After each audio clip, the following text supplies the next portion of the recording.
masih tanya jawab kendala teknis. Semoga dimudahkan Allah Subhanahu wa taala dan kita sampai akhir. Nanti di sesi terakhir akan dibacakan jawab pertanyaan dari Bapak dan Ibu oleh moderator. Akan tetapi jika terdapat kendala teknis, kami mohon bantuan kepada Ustadz untuk membacakan pertanyaan yang dikirimkan penitia langsung kepada Ustadz nantinya. Semoga dimudahkan oleh Allah Subhanahu wa taala. Mungkin tanpa memperpanjang mukadimah lagi kepada Ustadz, kami persilakan. Assalamualaikum warahmatullahi wabarakatuh. Waalaikumsalam warahmatullahi wabarakatuh. Bismillahirrahmanirrahim.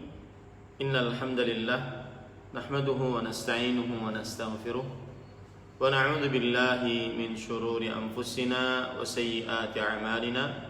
Man yahdihillahu fala mudilla lahu wa man yudlil fala hadiya lahu. Wa ashhadu an la ilaha illallah wahdahu la syarika lahu wa ashhadu anna Muhammadan 'abduhu wa rasuluh. Ya ayyuhalladzina amanu taqullaha haqqa tuqatih wa la tamutunna illa wa antum muslimun. Ya ayyuhan nasu taqu rabbakum alladzi khalaqakum min nafsin wahidah wa khalaqa minha zawjaha wa batha minhuma rijalan katsiran wa nisaa'a wattaqullaha alladzi tasaaluna bihi wal arham innallaha kana 'alaykum raqiba. Ya ayyuhalladzina amanu taqullaha وقولوا قولا سديدا يصلح لكم أعمالكم ويغفر لكم ذنوبكم ومن يطع الله ورسوله فقد فاز فوزا عظيما أما بعد فإن أصدق الحديث كتاب الله وأحسن الهدي هدي محمد صلى الله عليه وعلى آله وسلم وشر الأمور محدثاتها وكل محدثة بدعة wa kullu bid'atin dhalalah wa kullu dhalalatin finnar. Alhamdulillah, kita bersyukur pada Allah Subhanahu wa taala pada hari ini Ahad malam Senin 18 Jumadil Akhir 1442 Hijriah, kita dimudahkan oleh Allah Subhanahu wa taala untuk duduk bersama di dalam sebuah kajian Islam ilmiah membahas tema makna ikhtiar di masa pandemi. Salawat dan salam semoga selalu Allah berikan kepada Nabi kita Muhammad sallallahu alaihi wa ala alihi wasallam, pada keluarga beliau, para sahabat, serta orang-orang yang mengikuti beliau sampai hari kiamat kelak. Dengan nama-nama Allah yang husna dan sifat-sifatnya yang ulia, kita berdoa, Allahumma inna nas'aluka ilman nafi'an wa rizqan tayyiban wa amalan mutaqabbala. Wahai Allah, sesungguhnya kami mohon kepada Engkau ilmu yang bermanfaat, rezeki yang baik, dan amal yang diterima. Allahumma amin. Ahibati hafizakumullah, Bapak Ibu, saudara-saudari kaum muslimin yang saya cintai karena Allah, semoga Allah Subhanahu wa taala selalu menjaga kita. Pada kesempatan kali ini kita membahas tema makna ikhtiar di masa pandemi. Kalau kita perhatikan, atau sebelum kita perhatikan, tema ini disebabkan beberapa sebab, terutama ini kan fakultas kedokteran, sangat erat kaitannya dengan tenaga kesehatan, dan hari-hari ini lagi sedang dimulai untuk vaksinasi, terutama bagi tenaga kesehatan dan juga bagian-bagian yang sangat vital di pemerintahan dan juga di masyarakat untuk pertahanan sebuah negara. Oleh karena itulah timbul tema ini kita angkat, sehingga benar-benar kita di atas ilmu pengetahuan agama, atas apa yang kita kerjakan seputar vaksin dan juga seputar berikhtiar secara umum di masa pandemi. Kalau kita perhatikan masalah ikhtiar, kita akan dapati di dalam konteks agama berkaitan dengan perkara tawakal. Oleh sebab itulah, sebelum saya akan masuk kepada masalah hukum berobat, kemudian hukum vaksin, kemudian hukum berobat dengan hal yang haram, maka kita akan membahas sebagai pendahuluan yaitu permasalahan yang berkaitan dengan tawakal. Karena ikhtiar jika kita bicarakan dia adalah bagian pembicaraan yang berkaitan dengan tawakal. Dan Bapak Ibu saudara-saudari yang dimuliakan oleh Allah Subhanahu wa taala, perlu diperhatikan baik-baik bahwa apabila seorang pemuka agama, penceramah agama, entah itu kiai, ustadz, tuan guru, habib, atau siapapun yang berbicara di hadapan umat Islam tentang agama, maka perlu diketahui bahwa tidak lepas dari 4 disiplin ilmu agama. Yang pertama yang berkaitan dengan akidah, yaitu keyakinan yang kokoh di dalam hati, tidak ada keraguan sedikit pun tentang akidah Islam. Kemudian yang kedua yang berkaitan dengan ibadah. Ibadah, hal-hal yang dilakukan oleh seorang hamba untuk menghambakan dirinya kepada Allah Subhanahu wa taala, baik itu ibadah-ibadah praktis yang sudah dicontohkan di dalam syariat Islam ataupun non praktis yang dikategorikan oleh Al-Qur'an atau hadis-hadis Rasul sallallahu alaihi wasallam sebagai ibadah. Kemudian yang ketiga yaitu yang berkaitan dengan adab dan akhlak. Adab dan akhlak seseorang ketika dia makan, apa adabnya, minum, berpakaian, bersetubuh dengan istri, mengurus anak, apa adab-adabnya, dan seterusnya. Dan juga apa akhlak-akhlak seorang muslim. Yang keempat yaitu yang berkaitan dengan tata cara bermuamalah sesama muslim, bahkan dengan makhluk sesama manusia, maksud saya, bahkan dengan makhluk-makhluk selain manusia, baik itu jin ataupun para malaikat alaihimus salatu wassalam. Taib, ahibati hafizakumullah, Bapak Ibu saudara-saudari. Nah, tawakal kaitannya dengan disiplin ilmu agama adalah berkaitan dengan poin yang paling penting, yaitu yang berkaitan dengan akidah. Kenapa akidah paling penting? Karena akidah adalah bagaikan pondasi dalam sebuah bangunan, atau dia bagaikan ruh pada sebuah tubuh manusia. Pondasi bangunan apabila tidak ada pondasi, maka tidak akan berdiri tegak bangunan tersebut dan tidak bisa diambil manfaatnya. Begitu juga tubuh manusia, jika tidak ada ruh padanya, maka tidak akan hidup, dia mati dan tidak bisa diambil manfaat darinya dan tidak mendatangkan manfaat. Maka begitulah kedudukan akidah di dalam amal, di dalam kehidupan seorang muslim.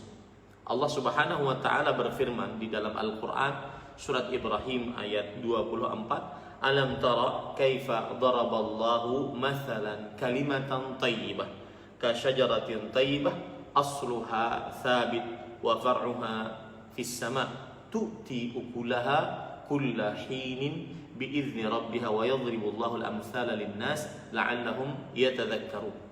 Yang artinya, tidakkah kamu perhatikan bagaimana Allah Subhanahu wa taala telah membuat perumpamaan kalimat yang baik. Apa itu perumpamaan kalimat yang baik? Kalimat yang baik yang dimaksud adalah ucapan la ilaha illallah, sebagaimana yang ditafsirkan oleh ahli tafsir dari generasi sahabat Abdullah bin Abbas radhiyallahu anhuma. Kalimat yang baik seperti pohon yang baik. Lihat, Akidah la ilaha illallah itu digambarkan oleh Allah, diilustrasikan oleh Allah sebagai pohon yang baik. Akarnya teguh. Lihat, dia bagaikan akar pada sebuah pohon dan cabangnya menjulang ke langit. Kalau seandainya akarnya teguh, maka pohonnya akan tumbuh bahkan menjulang ke langit. Pohon itu memberikan buahnya pada setiap musim dengan seizin Tuhannya.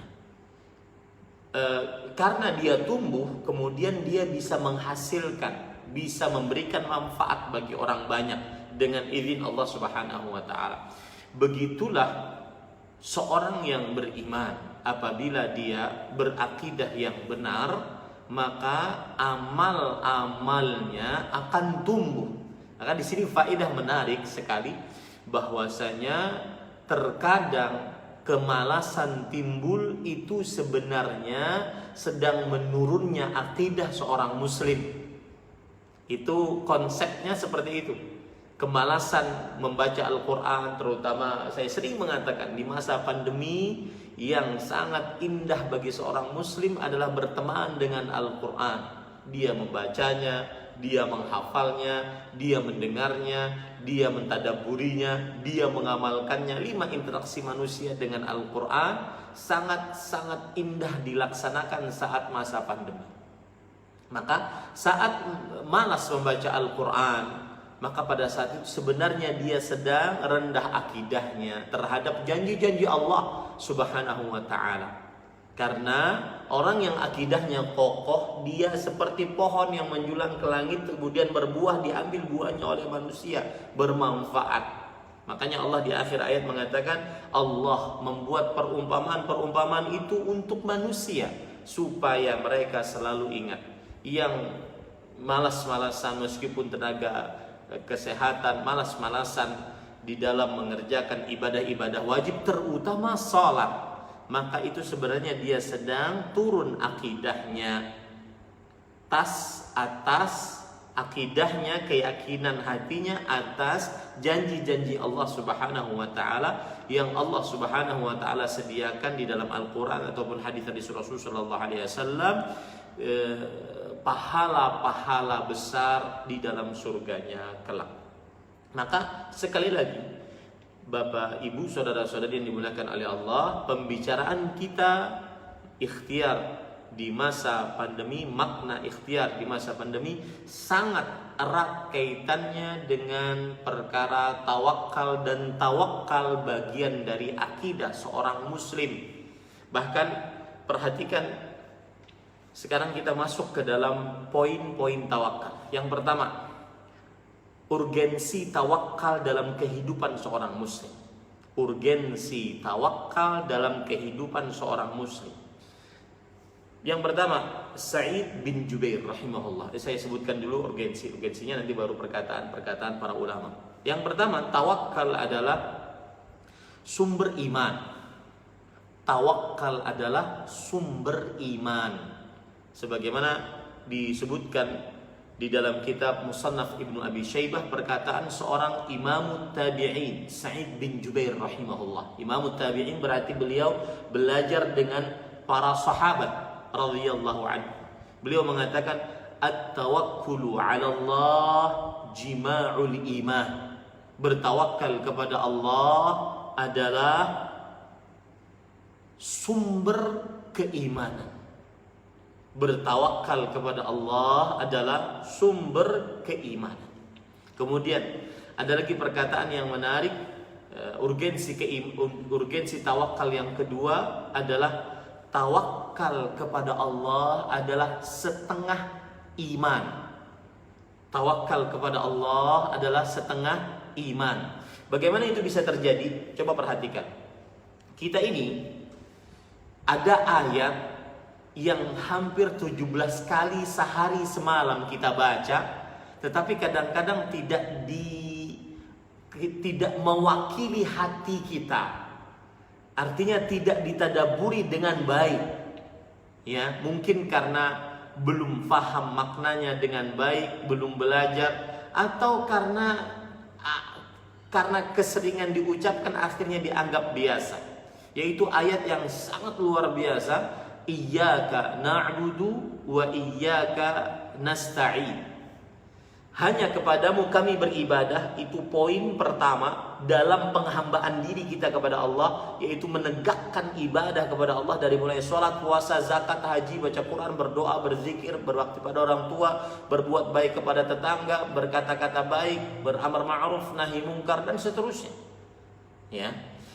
Kemudian yang kedua, wa iyyaka nasta'in, dan hanya kepadamu kami minta pertolongan. Ini ibadah yang tadi tidak akan bisa kita kerjakan tanpa minta tolong. Nah, tawakal setengah dari iman. Bagaimana penjelasannya? Perhatikan sekarang perkataan Imam Ibnu Qayyim Al-Jauziyah rahimahullah, ulama Islam abad ke-8 Hijriah, wafat pada tahun 754 Hijriah. Di dalam kitab beliau yang sangat luar biasa, Madarijus Salikin, beliau mengatakan at-tawakkulu nisfuddin, yang artinya tawakal itu adalah setengah ajaran agama. Wan nisfus tsani al-inabah, dan setengah yang kedua adalah beribadah kepada Allah Subhanahu wa taala. Fa innad dina isti'anatun wa ibadatun. Sesungguhnya yang namanya beragama Islam ada dua pokoknya. Yang pertama, minta tolong kepada Allah agar bisa beribadah. Yang kedua, ibadah itu sendiri. Minta tolong kepada Allah agar bisa beribadah, dan yang kedua, ibadah itu tersendiri. Kemudian beliau mengatakan, fattawakkulu huwal isti'anah wal inabah hiyal ibadah. Artinya tawakal adalah minta tolong kepada Allah, iyyaka nasta'in, wal inabah hiyal ibadah, dan yang namanya inabah adalah beribadah, iyyaka na'budu. Ini ahibati hafizakumullah, Bapak Ibu saudara-saudari yang saya cintai karena Allah Subhanahu wa taala. Itu urgensi yang kedua dari tawakal. Dia adalah setengah ajaran agama. Ini para ikhwah yang dirahmati oleh Allah Subhanahu wa taala. Lihat lagi tawakal, urgensinya yang ketiga adalah menumbuhkan tekad yang kokoh di dalam diri. Terkadang melampaui sebuah batas kemanusiaan tekad tersebut. Makanya akhirnya kadang-kadang ada orang yang dia mengerjakan sesuatu yang mustahil, akibat dia bertawakal kepada Allah, dia sanggup untuk mengerjakan itu. Mustahil dalam kadar manusia, dalam logika manusia, tetapi tidak ada yang mustahil dalam kuasa Allah Jalla fi'ula. Lihat, perhatikan perkataan yang menarik lagi dari Imam Ibnu Qayyim Al-Jauziyah rahimahullah. Beliau mengatakan, walau tawakkala al-'abdu 'ala Allah haqqa tawakkulih fi izalati jabal min makani wa kana ma'muran bi izalatihi la azalah. Subhanallah. Jikalau seorang hamba bertawakal kepada Allah dengan sebenar-benar tawakal dalam perkara menghilangkan gunung dari tempatnya, dan perkara tersebut diperintahkan oleh Allah, maka niscaya dia akan bisa menghilangkan. Apa maksudnya di sini? Tentunya menghilangkan gunung tidak mungkin bagi seorang manusia, akan tetapi itu menunjukkan sesuatu perkara yang mustahil kadang-kadang dalam kadar atau kapasitas berpikir manusia secara umum, tetapi dengan tawakal kepada Allah, maka yang dianggap mustahil dapat dikerjakan oleh manusia. Ini ahibati hafizakumullah ta'ala. Sekarang, apa makna tawakal? Itu poin yang pertama tadi, urgensi tawakal. Yang pertama yaitu tawakal adalah sumber iman. Yang kedua, tawakal adalah setengah ajaran Islam. Yang ketiga, tawakal menumbuhkan tekad yang kokoh. Seorang nakes, saya pernah dicurhati, Ustaz, gimana ya? Saya ingin kerja tapi ada tanggungan di rumah, ada anak, ada suami, Ya, kalau dokternya laki-laki atau tenaga kerja, tenaga kesehatannya laki-laki, ada istri, ada anak, sekarang sedang lagi rame-ramenya, lagi senang-senangnya kita, takut Ustadz masuk ke sana kerja kena COVID, nanti kepikiran macam-macam.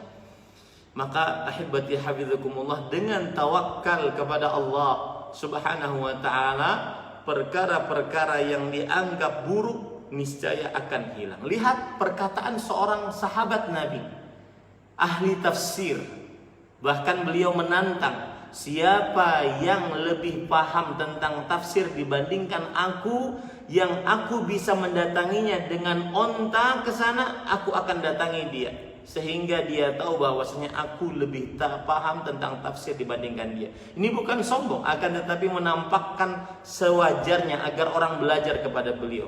Yaitu Abdullah bin Mas'ud radhiyallahu anhu. Beliau mengatakan, "Wa ma minna illa walakinnallaha yudhibuhu bitawakkul." Ini yang setiap hari mungkin sedang bekerja, setiap hari dirundung perasaan tidak nyaman, perasaan tidak tenang. Kata Abdullah bin Mas'ud radhiyallahu anhu, ingat ya Ibu, Bapak Ibu, sedikit menyimpang. Saya berbicara seperti ini, ya, saya berbicara seperti ini bukan ahli tawakal, ya, bukan ahli tawakal.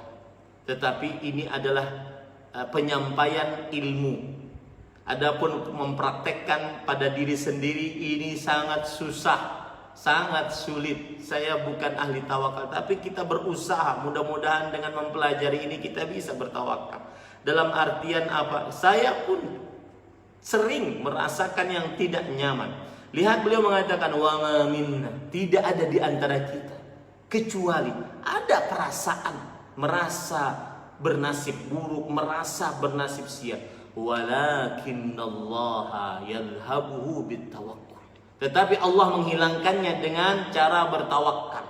Itu 3 urgensi minimal, bukan semuanya, tetapi minimal itu salah satu dari pentingnya tawakal. Baik.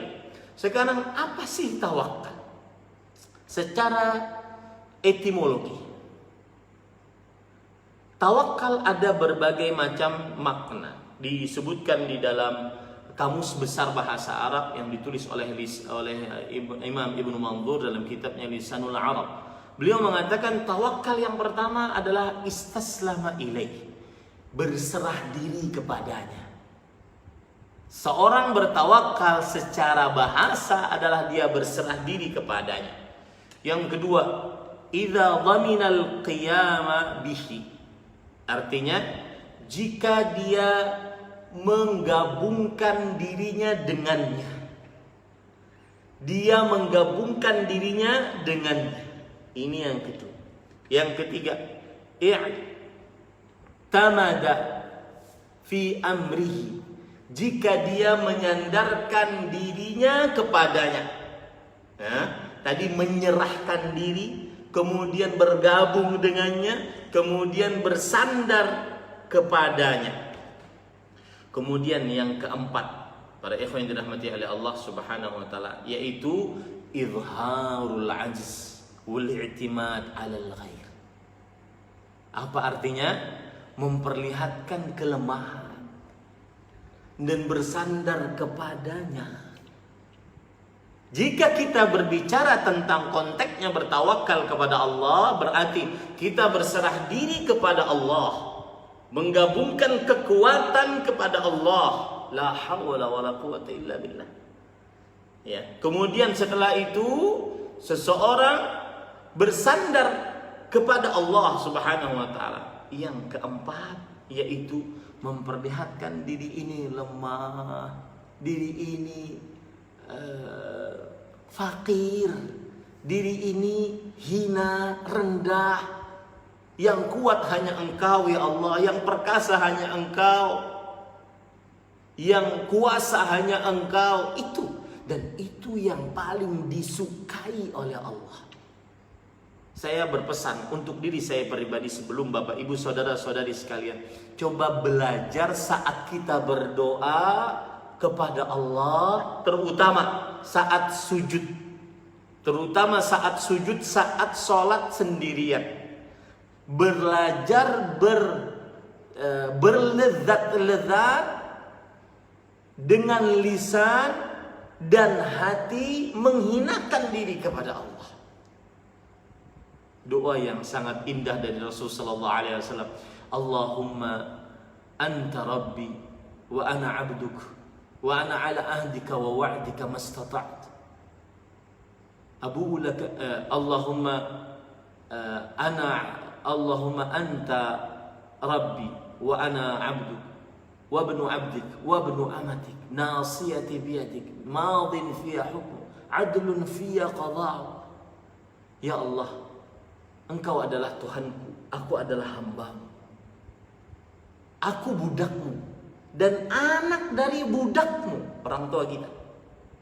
Dan anak dari budakmu yang perempuan, ibu kita. Nasiyati biyadik, nasibku di tanganmu. Madin fiya hukmuk, telah berlalu, pasti berlalu keputusanmu padaku. Adlun fiya qada'uk, yang artinya adil di dalam diriku semua keputusan yang engkau telah tegakkan. Ini berlezat-lezat menghinakan diri di hadapan Allah Subhanahu wa taala. Kemudian Rasulullah SAW melanjutkan doanya, Allahumma inni as'aluka bikulli ismin huwa lak sammaita bihi nafsak aw anzaltahu fi kitabik aw 'allamtahu ahada min khalqik aw ista'tharta bihi fi 'ilmi al-ghaib 'indak an taj'ala al-Qur'ana rabi'a qalbi wa nura sadri wa jalaa huzni wa dhahaba hammi wa ghammi. Aku mohon kepada Engkau ya Allah. Nanti saya akan copy pastekan doanya, mudah-mudahan bisa dihafal. Aku mohon kepada Engkau ya Allah, dengan segala nama yang husna yang Engkau miliki, yang Engkau namai dirimu dengannya, yang Engkau sebutkan di dalam Al-Qur'anmu, yang Engkau ajarkan melalui Rasulmu, ya, atau yang Engkau simpan di dalam ilmu gaibmu. Hendaklah Engkau menjadikan Al-Quran sebagai penenang hati. Wallahi, demi Allah, di masa pandemi tidak ada yang lebih indah. Saat di rumah aja, saat mungkin menjaga pasien, ya, tidak ada yang masa indah kecuali lisan berzikir, membaca Al-Quran, memahami makna-maknanya, menghafal Al-Quran. Ini Bapak Ibu, saudara-saudari yang dimuliakan oleh Allah. Kemudian secara istilah syariat, terminologi syar'i, apa itu tawakal? Tawakal, Bapak Ibu, saudara-saudari yang dimuliakan oleh Allah, yang paling mudah dikatakan oleh Al-Hafidh Ibnu Rajab Al-Hambali rahimahullahu ta'ala, ulama Islam abad ke-7 Hijriah. Beliau mengatakan, sidqu i'tibadil qalbi ala Allah azza wa jalla fi istijlabil manafi' wa daf'il madar min umuri dunya wal akhirati kulliha. Yang artinya kuatnya sandaran hati kepada Allah Azza wa Jalla dalam perihal meminta kebaikan atau menolak keburukan dari perkara-perkara dunia ataupun akhirat seluruhnya. Ya, saya ulangi, kuatnya sandaran hati. Ini ada perkataan menarik. Manusia itu kadang-kadang dia harus diuji, yang dengannya dia akhirnya mengeluarkan tawakal kepada Allah. Ya, dan kadang rasa tawakalnya kepada Allah itu tidak keluar kecuali saat ujian. Saat lapang, saat nyaman, saat tidak ada pandemi, nggak keluar itu. Tetapi saat dia dalam keadaan sulit, mau tidak mau, di depan, anggap saja di depan ada lautan, di belakang ada musuh, kanan kiri juga bahaya, maka tidak ada lain kecuali dia hanya hasbiyallah wa ni'mal wakil. Cukup bagiku hanya Allah, dan Allah sebaik-baik tempat bersandar. Ya, ada perkataan menarik dikatakan oleh Al-Hafidh Ibnu Rajab Al-Hambali. Ini terutama bagi kawan-kawan tenaga kesehatan yang akhirnya dengan takdir Allah mudah-mudahan kita dijauhkan terpapar COVID-19 dan semoga disembuhkan oleh Allah Subhanahu wa taala. Dan yang meninggal dengan izin Allah, kita berharap mereka adalah orang-orang yang mati syahid karena Allah Subhanahu wa taala. Kadang sulit lihat perkataan Al-Hafidz Ibn Rajab. Beliau mengatakan, innal karba, sesungguhnya kesulitan, idza ishtad, jika semakin sulit, wa tanaha, semakin memuncak, wa ta'azam, semakin membesar, fahasala lil 'abdi al-iyas an kashfihi min jihatil makhluqin. Saat itulah ini yang kadang-kadang kita hilang dari diri kita. Kita nggak dapat dalam keadaan nyaman, sehat, aman, nggak ada pandemi, nggak dapat perasaan ini. Fahasala lil 'abdi al-iyas, maka saat itu terjadi pada seorang hamba putus asa. Putus asa untuk apa? An kashfihi min jihatil makhluqin. Putus asa untuk minta bantuan kepada makhluk. Sudahlah, kawan tidak bisa bantu, dokter paling hebat nggak bisa bantu. Fahasala lil 'abdi al-iyas an kashfihi min jihatil makhluqin. Dia berputus asa minta tolong menjadi seluruh makhluk. Saat itu yang ingin kita capai di masa-masa seperti ini. Lalu apa yang terjadi? Fata'allaqa qalbuhu billahi wahda. Maka kalau sudah putus asa dari minta bantuan kepada makhluk, maka bergantunglah hatinya hanya kepada Allah Jalla fi'ala. Hanya kepada Allah Jalla fi'ala. Bergantunglah hatinya. Maka apa yang terjadi kalau sudah bergantung hatinya hanya kepada Allah? Wa man yatawakkal 'ala Allah fa huwa hasbuh. Siapa yang bertawakal kepada Allah, bergantung hatinya kepada Allah, maka Allah sebagai pencukupnya. Kalau sudah Allah sebagai pencukupnya, kafa, maka cukup baginya. Cukup baginya. Hasbakallah. Cukup Allah sebagai pencukupmu. Ini perkataan yang sangat menarik, dan itulah arti tawakal sebenarnya.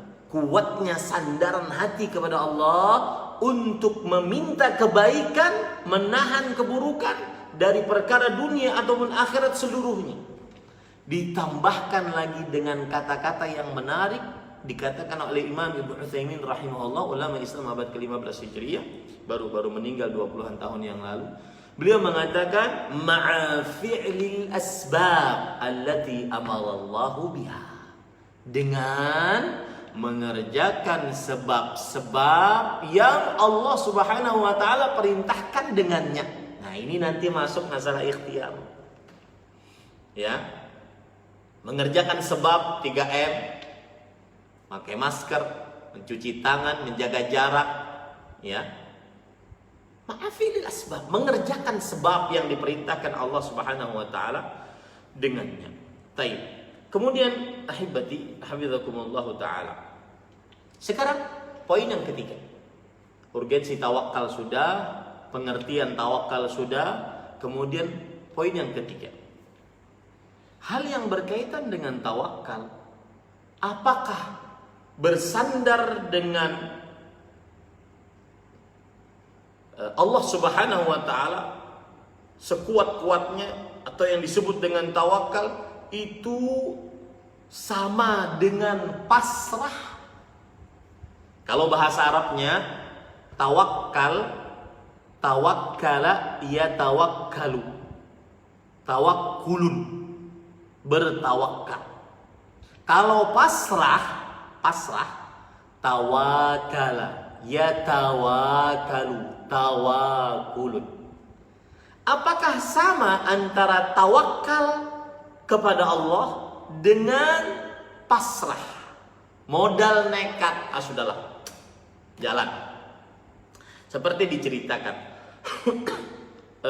Abdullah bin Abbas radhiyallahu anhu, Dalam hadis riwayat Bukhari, Abdullah bin Abbas, ahli tafsir habrul ummah, ulamanya umat Islam, beliau menceritakan perbedaan antara tawakal dengan tawakul.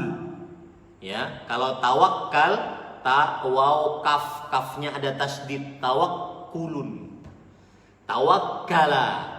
Kalau tawakul ta waw alif kaf, tawakulun. Itu pasrah. Kata beliau, kan ahlul Yaman yahujjun wa la yatazawwadun wa yaqulun nahnu al-mutawakkilun. Fa idza qadimu Makkah sa'alun nas fa anzalallahu ta'ala wa tazawwadu fa inna khairaz zadi taqwa. Orang-orang Yaman, mereka berhaji dan tidak membawa bekal. Dan mereka mengatakan kami bertawakal. Ternyata ketika sudah sampai Mekah, akhirnya mereka minta-minta, ngemis. Nah, maka Allah menurunkan ayat Al-Baqarah 197, wa tazawwadu, berbekallah kalian ketika ingin menunaikan ibadah haji, fa inna khairaz zadi taqwa. Sesungguhnya sebaik-baik bekal adalah apa? Adalah takwa. Maka harus tawakal, bukan pasrah. Tawakal dengan mengerjakan sebab yang diperintahkan oleh Allah Subhanahu wa taala. Nanti kita masuk kepada masalah bagaimana vaksinasi dengan Sinovac, dengan Moderna, dengan macam-macam yang kita bicarakan nanti. Baik, para ikhwah yang dirahmati oleh Allah Subhanahu wa taala. Sekarang berarti tawakal beda dengan tawakul. Tawakal beda dengan pasrah, modal nekat, enggak. Berarti mengambil sebab adalah disyariatkan dan tidak menafikan tawakal. Tawakal mengambil sebab dan tidak menafikan tawakal. Perhatikan sekarang. Bagaimana menata hati saat bertawakal? Dengan mengambil sebab. Ya. Sebelumnya saya ingin berbicara dulu tentang sebab. Oh, nanti deh, sebab itu kita bicarakan nanti. Sekarang kita menata hati dulu.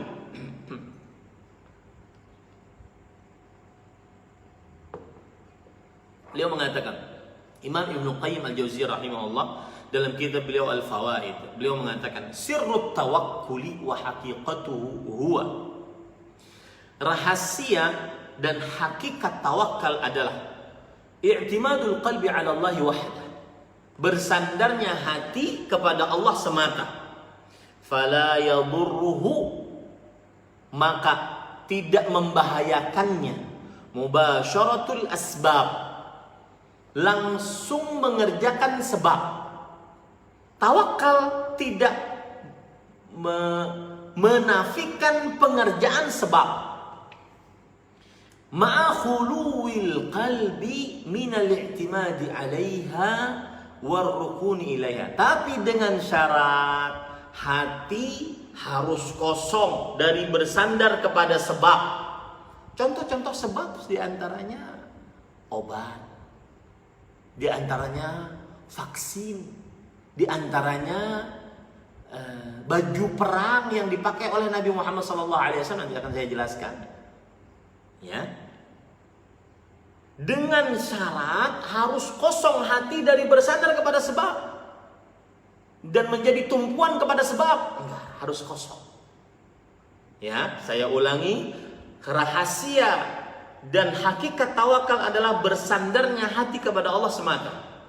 Maka tidak membahayakannya jika dia mengerjakan sebab secara langsung, tetapi dengan syarat harus kosong hati, tidak boleh hati bersandar kepada sebab. Ya, tidak boleh bersandar kepada sebab. Contoh misalkan Nabi Muhammad SAW dalam hadis yang diriwayatkan oleh Imam Ahmad dari As-Sa'ib bin Yazid radhiyallahu anhu, Rasulullah sallallahu alaihi wasallam zahara baina dir'aini yauma Uhud. Rasulullah SAW memakai 2 lapis baju perang. Bukankah beliau sayyidul mutawakkili, pemimpinnya orang-orang yang bertawakal? 2 lapis baju perang. Ini sudah isyarat sebenarnya vaksin itu. Ya. 2 lapis baju perang.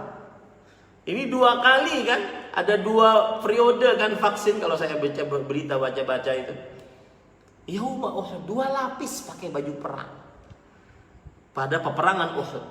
Lihat lagi dalam hadis riwayat Imam Ibnu Hibban, wa labisa la'matahu sallallahu alaihi wasallam, dan beliau memakai la'mah. La'mah itu penutup lengan perang, kaki juga. Kemudian beliau di dalam hadis riwayat Bukhari dari Anas bin Malik radhiyallahu anhu, beliau bercerita, anna Rasulullah sallallahu alaihi wasallam dakhala Makkah yaum al-fath wa ala ra'sihi al-mighfar. Rasulullah sallallahu alaihi wasallam beliau masuk kota Mekah pada hari penaklukan kota Mekah pada tahun ke-7 Hijriah. Dan beliau memakai pada kepala beliau al-mighfar, penutup perang kepala. Penutup kepala untuk berperang. Padahal bukankah Allah telah menurunkan ayat inna fatahna laka fathan mubina? Sesungguhnya kami telah berikan kepada engkau kemenangan dengan kemenangan yang nyata. Tetapi masih beliau memakai, masih beliau mengambil sebab. Dan para ikhwah yang dirahmati oleh Allah Subhanahu wa taala, sebab inilah yang kadang membuat hati lebih yakin saat bertawakal.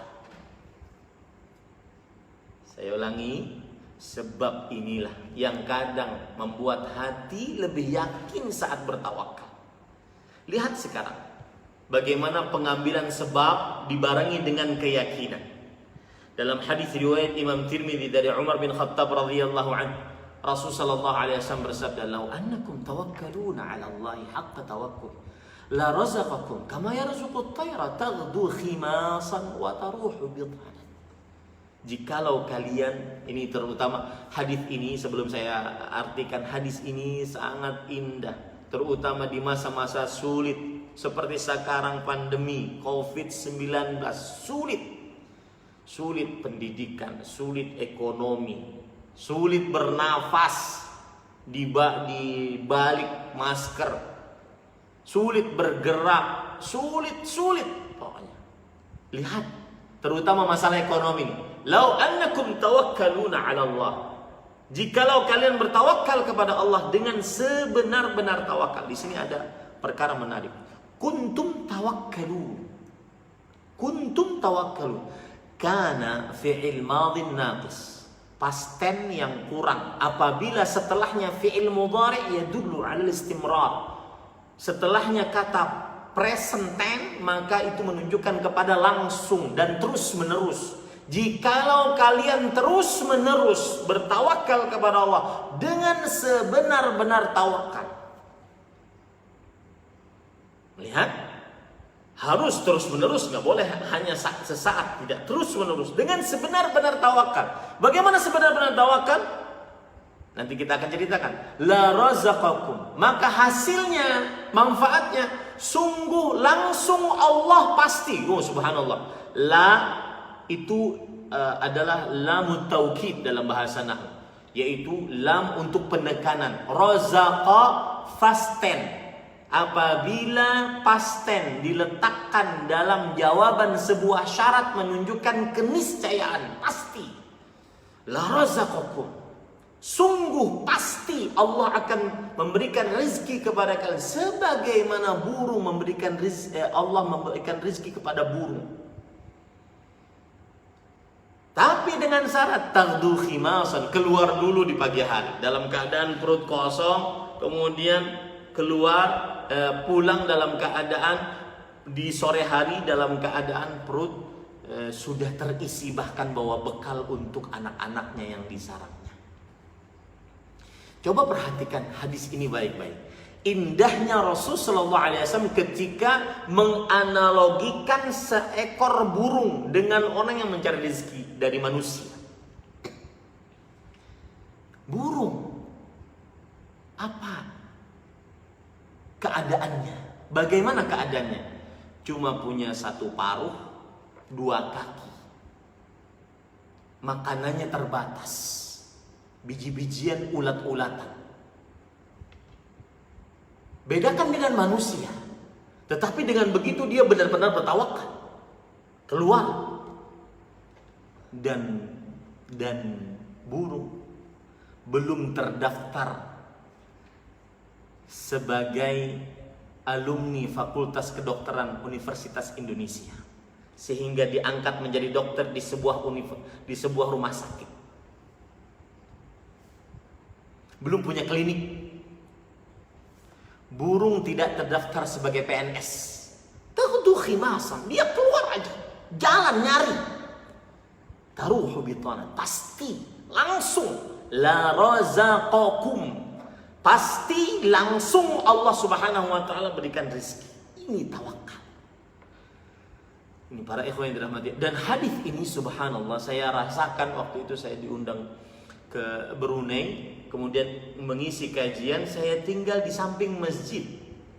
Kemudian di depan masjid tersebut ada pohon besar. Itu benar hadis ini terjadi. Ketika subuh, sebelum sholat subuh, itu hening gitu. Kemudian setelah sholat subuh, burung-burung pada keluar. Nanti maghrib dia datang. Subhanallah. Habis sholat subuh itu hilang, benar hilang. Benar-benar dia taghdu khimasan wa taruh bitana. Pagi keluar, sore pulang. Ini para ikhwan yang dirahmati Allah. Kembali kepada burung tadi. Burung coba perhatikan. Ya, makanannya terbatas. Anggota tubuhnya terbatas.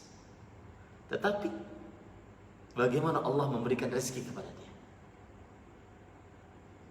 Tidak terdaftar mempunyai pekerjaan. Tetapi bagaimana Allah memberikan rezeki kepada dia dengan tawakal dan mengerjakan sebab. Manusia, kalau ada nama hewan atau jenis makhluk omnivora, herbivora, karnivora, pemakan tumbuhan, pemakan daging, pemakan apa saja, itu manusia. Ya, itu manusia. Bahkan subhanallah saya pernah diceritakan ketika saya berbicara seperti ini. Oh itu betul Ustaz. Di beberapa daerah sapi-sapi jadi kurus karena makanan sapi dedek saingan sama manusia. Manusia pun makan makanan itu. Bahkan, mohon maaf ini, bahkan sebagian orang bukan hanya tumbuhan yang dia makan, bukan hanya daging yang dia makan, bukan hanya apa saja yang dia makan, api dia makan. Tuh, mohon maaf yang masih ngerokok. Api dimakan manusia. Bagaimana tidak tawakal? Manusia punya tangan, punya kaki, punya lisan, punya mata, punya pendengaran. Bagaimana dia tidak, semestinya dia lebih bertawakal kepada Allah Subhanahu wa taala di dalam pengaisan rezeki dibandingkan burung. Maka tidak ada kata bagi seorang muslim untuk tayas. Fa innahu la ya'asu min rauhillah illa al-qaumul kafirun. Sesungguhnya tidak ada yang berputus asa dari rahmat Allah kecuali orang kafir. Kamus hidup di dunia bagi seorang muslim tidak ada putus asa dari rahmat Allah Subhanahu wa taala. Ya. Tidak ada putus asa dari rahmat Allah Subhanahu wa taala dalam perihal rezeki, tidak ada. Dan subhanallah, ada lagi yang menarik para ikhwan yang dirahmati oleh Allah Subhanahu wa taala. Terkadang, ini poin selanjutnya, terkadang mengerjakan sebab yang sedikit menghasilkan yang banyak dengan tawakal kepada Allah. Seperti siapa? Kisahnya siapa? Kisahnya Maryam alaihissalam. Ketika sudah melahirkan, kemudian diusir oleh orang-orang Yahudi karena dianggap sebagai wanita pezina, dikejar-kejar, akhirnya lari dalam keadaan ibu-ibu semuanya sudah mengetahui bagaimana lemahnya, letihnya saat sesudah melahirkan. Berat. Tetapi kemudian sang anak menginginkan air susu ibunya. Maka Allah Subhanahu wa taala mengatakan kepada Maryam alaihissalam dalam surat Maryam ayat 25, wa huzzi ilaiki bidhid'in nakhlah tusaqit 'alaiki rutban janiyya. Ini juga indah para ikhwan yang dirahmati oleh Allah Subhanahu wa taala, yang artinya dan goyanglah pangkal pohon. Wanita lemah karena habis melahirkan disuruh goyang pangkal pohon, bukan dahan pohon kurma, bukan pangkal pohon. Pangkal pohon kurma itu ke arahmu, goyang. Jadi gini-gini aja, goyang. Niscaya pohon itu akan menggugurkan buah kurma yang masak kepadamu. Allahu Akbar. Para ikhwah yang dirahmati oleh Allah Subhanahu wa taala, sedikit pelajaran di sini menarik, yaitu perkataan dari Amr bin Maimun, seorang tabi'i. Ini mungkin bisa dimasukkan ke dalam perkara kesehatan yang berkaitan dengan Al-Qur'an. Ma min syai' khairun lin-nufasa minat tamri war rutab. Tidak ada sesuatu apapun yang lebih baik untuk wanita-wanita nifas dibandingkan kurma yang kering yang disebut dengan tamr, ataupun yang rutab yang disebut dengan kurma yang kering. Seperti ini gambarnya.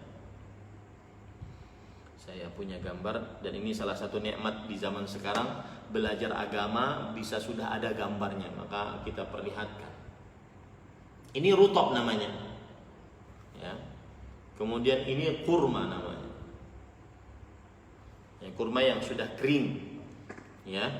Maka tidak ada sesuatu yang paling bermanfaat bagi orang yang bertawakal, bagi orang yang nifas dibandingkan kurma dan rutab, sebagaimana perkataan Amr bin Maimun berdasarkan ayat Al-Quran yang kita baca tadi, surat Maryam ayat 25. Bapak Ibu, saudara-saudari yang dimuliakan oleh Allah Subhanahu wa taala, sekarang kita sudah jam 9.40, sudah hampir 1 jam saya berbicara. Saya akan masuk kepada poin penting, yaitu yang kita bicarakan adalah tentang vaksinasi dan berkaitan dengan ikhtiar. Saya rasa tentang ikhtiar tadi sudah selesai beberapa poin, ya. Sekarang kita masuk kepada vaksinasi. Ada beberapa bahasan di sini, dan ini lebih condong kepada masalah fikih. Yang pertama, hukum berobat. Yang kedua, hukum berobat dalam agama Islam. Yang kedua, hukum berobat dengan yang haram. Yang ketiga, hukum vaksin. Ahibati hafizakumullah ta'ala, terjadi perbedaan pendapat di antara para ulama tentang vaksin, tentang berobat. Ini poin pertama dulu, tentang berobat. Yang pertama adalah tidak berobat lebih utama, dan ini yang ditegaskan di dalam mazhab Hambali, bahwa Imam Ahmad rahimahullah ta'ala berkata, uhibbu liman i'taqada tawakkula wa salaka hadha tariqa taraka tadawiya min syurbid dawa wa ghairihi. Artinya, aku lebih suka bagi siapa yang meyakini tawakal dan menjalani jalan tawakal, meninggalkan berobat, ya, dan tidak meminum obat, ya. Ini para ikhwan yang dirahmati oleh Allah Subhanahu wa taala. Kemudian juga Imam Al-Marwazi mengatakan, al-ilaju rukhsah wa tarkuhu darajatun a'la minhu wa binahwihi hadha wa binahwi hadha qala an-Nawawi. Yang artinya, berobat sebuah keringanan.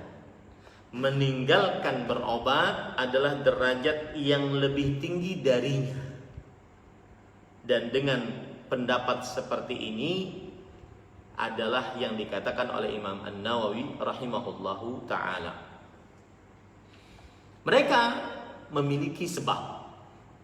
Kata mereka, sebabnya adalah bi anna tarkahu tafaddulan wa ikhtiyaran lima ikhtarahu Allah wa ridan bima qaddara wa tasliman lahu. Yang artinya meninggalkannya adalah sebuah keutamaan dan memilih apa yang dipilihkan oleh Allah. Jadi Allah memilihkan untuk dia sakit dan dia boleh mengatakan bahwasanya ini takdir Allah. Berarti saya menerima pilihan Allah Subhanahu wa taala dan ridha dengan apa yang Allah takdirkan, menerima dengan sebenar-benar penerimaan. Baik. Dalil yang dipakai adalah hadis yang dari Atha bin Abi Rabah radhiyallahu anhu, bahwa Abdullah bin Abbas radhiyallahu anhuma berkata kepada Atha bin Abi Rabah, "Ala urika imra'atan min ahli al-jannah?" Qultu bala. Kata Abdullah bin Abbas kepada Atha bin Abi Rabah, "Maukah engkau kuberitahukan tentang wanita penghuni surga?" Aku berkata, "Tentu." Qala hadhihi al-mar'atu as-sauda atat an-nabiy sallallahu alaihi wasallam faqalat inni usra wa inni atakashaf fad'u Allah li. Yang artinya ini perempuan yang berkulit hitam. Nah, di sini sedikit menyimpang ibu-ibu, bapak ibu, saudara-saudari, terutama ibu-ibu. Surga tidak mengenal warna kulit dan bagusnya rupa. Surga mengenal iman dan amal. Ya, itu pesan. Surga tidak mengenal indahnya kulit seseorang dan cantiknya rupa seseorang. Tetapi surga mengenal bagusnya amal seseorang dan kuatnya iman seseorang. Mudah-mudahan ini menjadi pelajaran. Itu perempuan berkulit hitam. Di dunia sebelum akhirat sudah dinyatakan oleh Rasulullah SAW sebagai surga, sebagai ahli surga.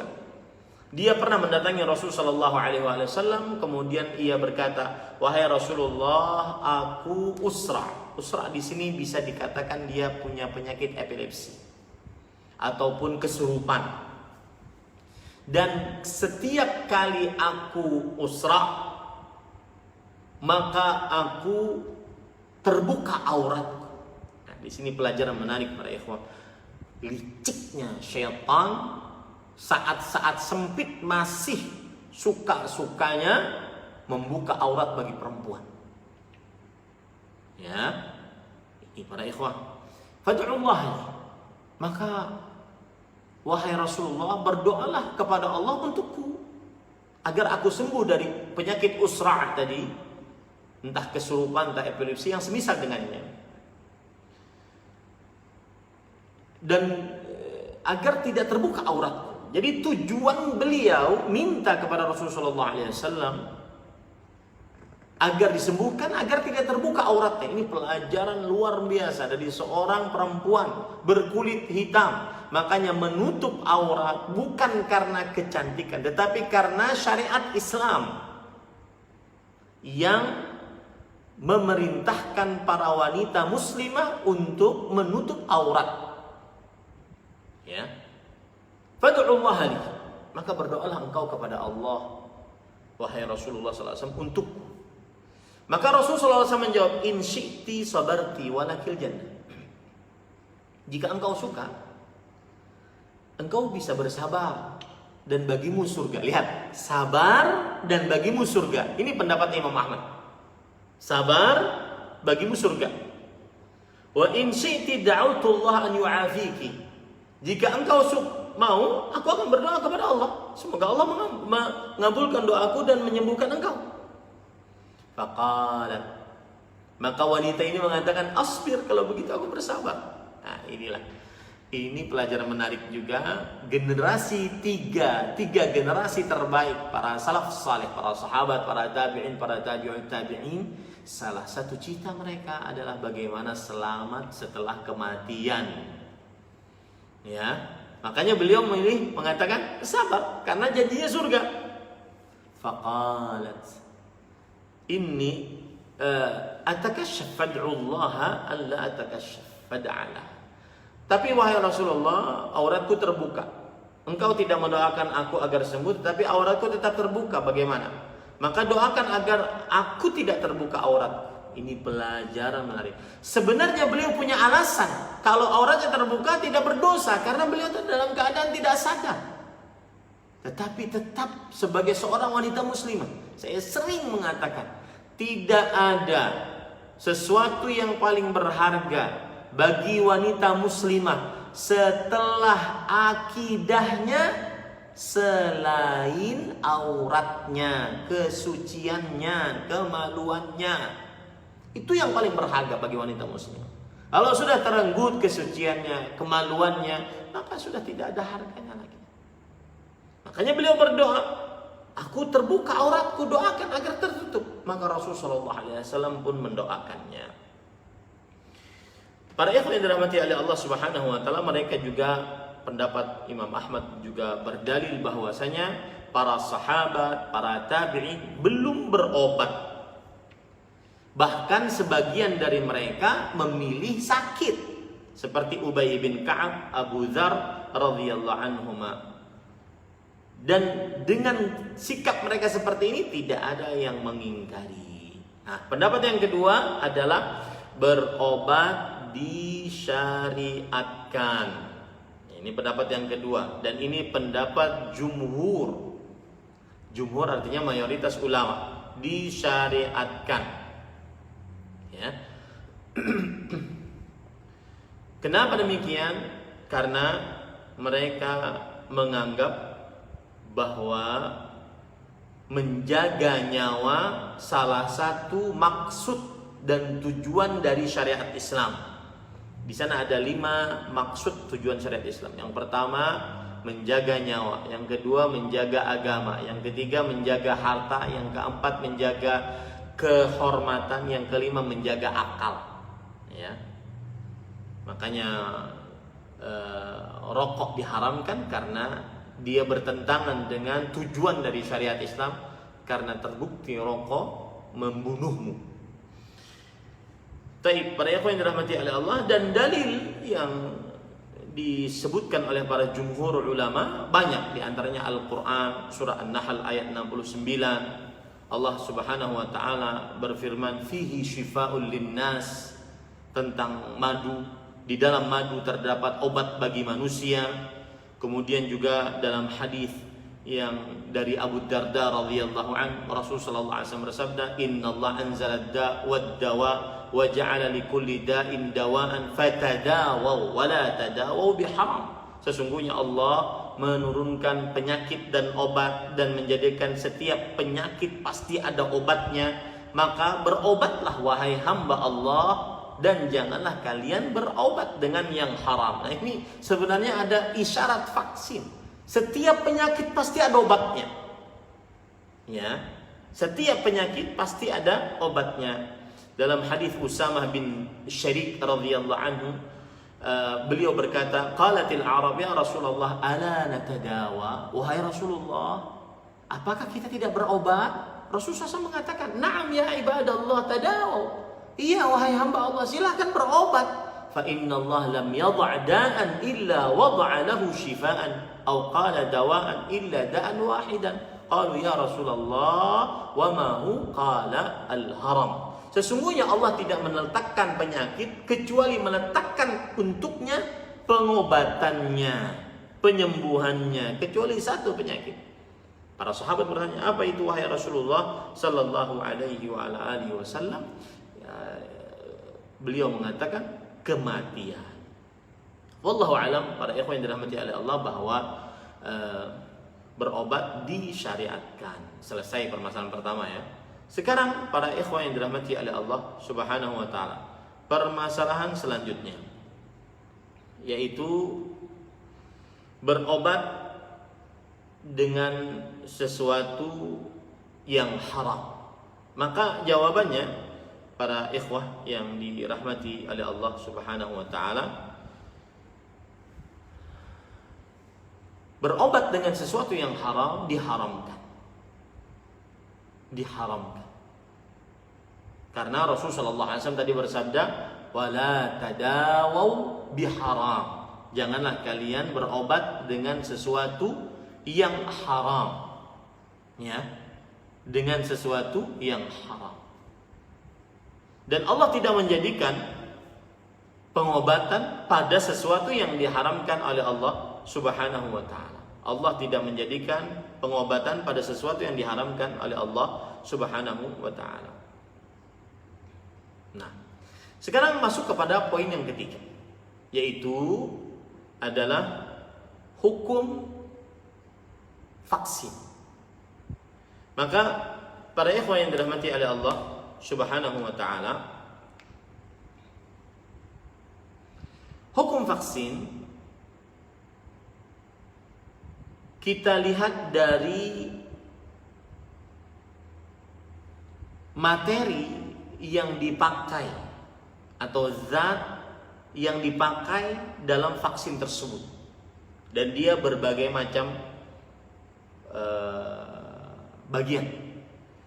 Bagian yang pertama yaitu apabila vaksin tersebut dari bahan-bahan yang mubah untuk dipakai dan dikonsumsi, dan dia memiliki bekas yang bermanfaat, maka ini tidak diragukan lagi bahwasanya dia diperbolehkan dengan dalil Allah Subhanahu wa taala berfirman dalam Al-Qur'an, yaitu surat Al-Baqarah ayat 168, "Ya ayuhan nas, kulu mimma fil ardi halalan thayyiban." Wahai manusia, makanlah yang halal dan baik. Di situ ada dua poin penting. Halal, kemudian baik. Ya, ini menunjukkan bahwasanya apabila vaksin tersebut termasuk perkara yang mubah untuk dikonsumsi dan halal serta baik, maka dia diperbolehkan untuk melakukannya. Ada perkataan menarik, saya bacakan di sini dari perkataan Syekh Al-Allamah Profesor Dr. Sa'ad Asy-Syifri hafizahullah, seorang ulama besar di Kerajaan Arab Saudi, termasuk majelis ulama besar dan termasuk anggota panitia tetap untuk fatwa dan pembahasan ilmiah di Kerajaan Arab Saudi. Beliau mengatakan, wa minal masail muta'alliqah bil awbi'ah wal amradil mu'diyah, dan termasuk perkara yang berkaitan dengan wabah dan penyakit-penyakit menular, hukmu akhdhil liqah alladhi yu'ta min ajli wiqayah min hadhil amrad, yaitu hukum mengambil vaksin yang diberikan untuk tujuan menjaga diri dari penyakit ini.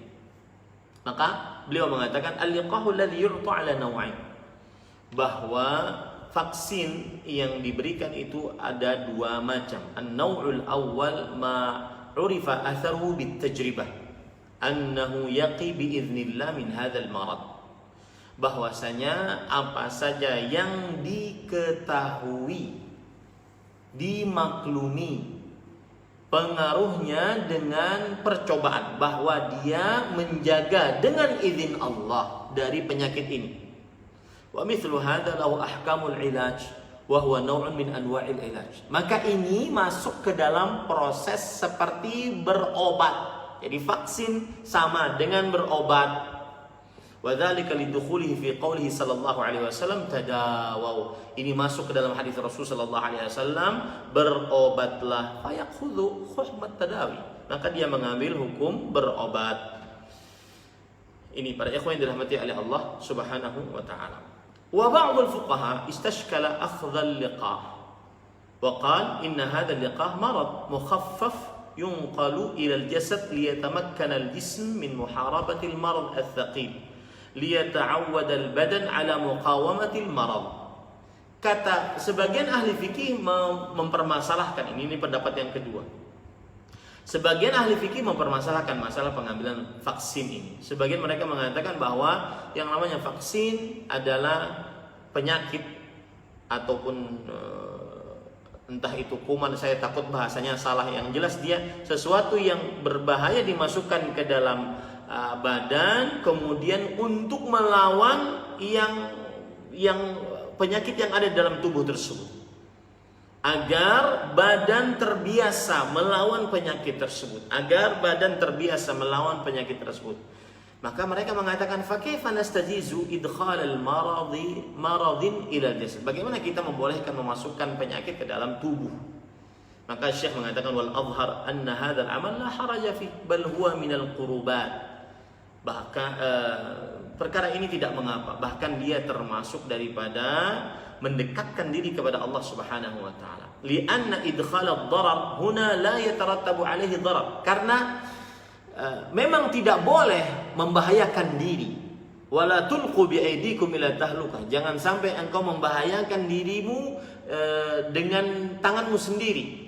Tidak boleh menjerumuskan kepada diri sendiri. Tetapi memasukkan bahaya di sini tidak menyebabkan bahaya padanya. Bal yatarattabu alaihi maslahatun liwiqayati muta'ati hadzal liqah.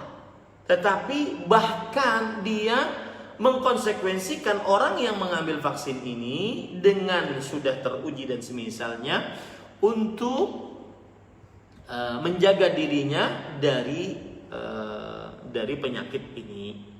Fahadha dalilun ala adamil mana' min akhli hadzal liqah. Maka ini dalil tidak mengapa untuk mengambil vaksin yang seperti ini.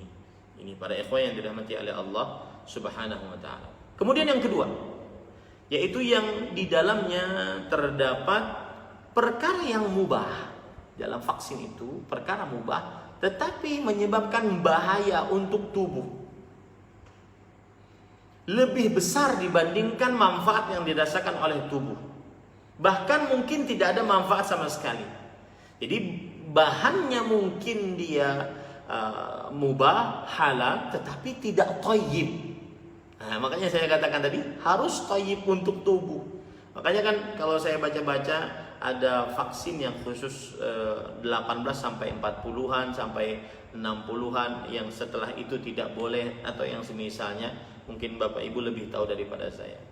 Ya, maka yang seperti ini tidak boleh dipakai meskipun dia halal. Meskipun dia halal. Yang ketiga, vaksin yang di dalamnya ada bahan yang haram atau najis pada asalnya.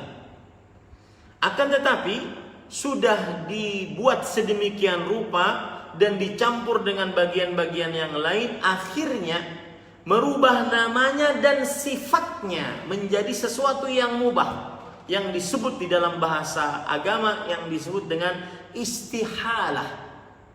Entah bahasa Indonesianya apa, istihalah, dan itu mempunyai manfaat, sudah terbukti. Maka yang seperti ini para ikhwan yang dirahmati oleh Allah Subhanahu wa taala boleh untuk dipakai. Ya. Asal bahannya haram, kemudian dia dibuat sedemikian rupa menghilangkan zat yang haramnya dicampur dengan zat yang lain sehingga dia berubah maknanya, namanya, hakikatnya. Maka dan dia bermanfaat, maka ini diperbolehkan.